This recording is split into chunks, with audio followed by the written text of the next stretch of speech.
আজকে তোমাদের সঙ্গে শেয়ার করব আম পোড়ার শরবত। এখানে আমি নিয়ে নিয়েছি 3টে আম। এই আমগুলোকে আমি প্রথমে তেল ব্রাশ করে নেবো, দিয়ে ভালো করে পুড়িয়ে নেবো। তাহলে চলো তোমরা দেখতে থাকো।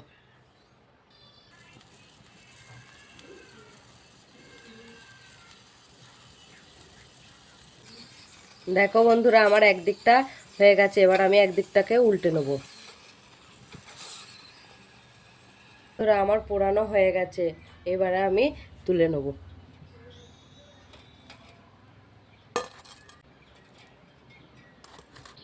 দিয়ে খোসাটাকে ছাড়িয়ে নেবো।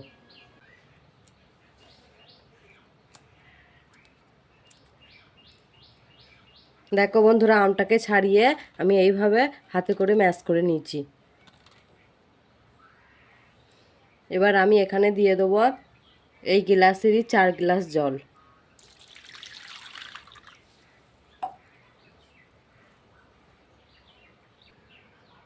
দেখো বন্ধুরা, ওই পাত্রে আমার 4 গ্লাস জল ধরছিল না বলে আমি এই পাত্রে ঢেলে নিয়েছি। দিয়ে নিয়েছি 2 চামচ বিট লবণ।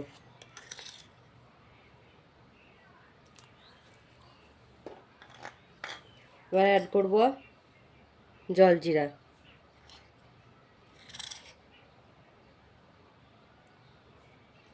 আমি শুকনো খোলায় 1 চামচ কাঁচা জিরেকে ভেজে গুঁড়িয়ে নিয়েছিলাম, এটাকেও দিয়ে দেবো। আর এর সঙ্গে অ্যাড করব আমি সামান্য পরিমাণে চিনি। ভালো করে ম্যাশ করে নেব।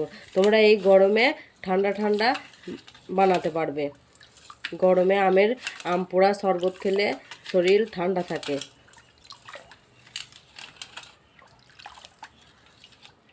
চলো তাহলে আমি চিনিটাকে এভাবে গুলে নিই।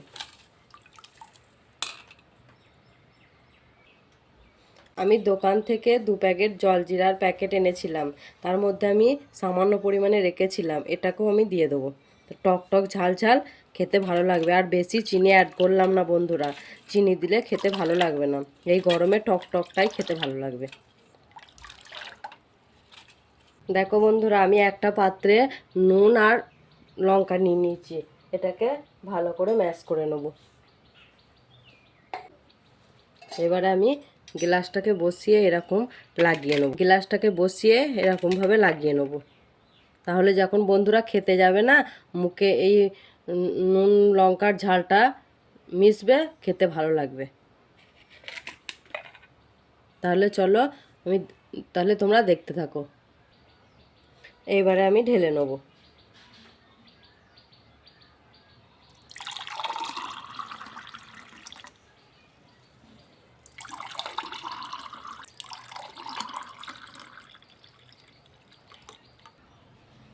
এর উপর দিয়ে দেবো আমি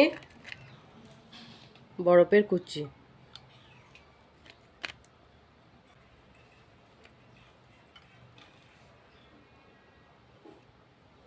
এইবারে আমি একটা লেবুকে এইভাবে কেটে নিয়েছি।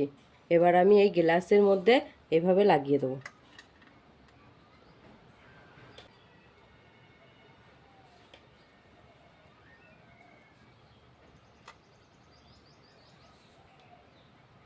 এর উপর দিয়ে দেবো পুদিনা পাতা, আর দিয়ে দেবো সামান্য পরিমাণে লঙ্কার গুঁড়ি।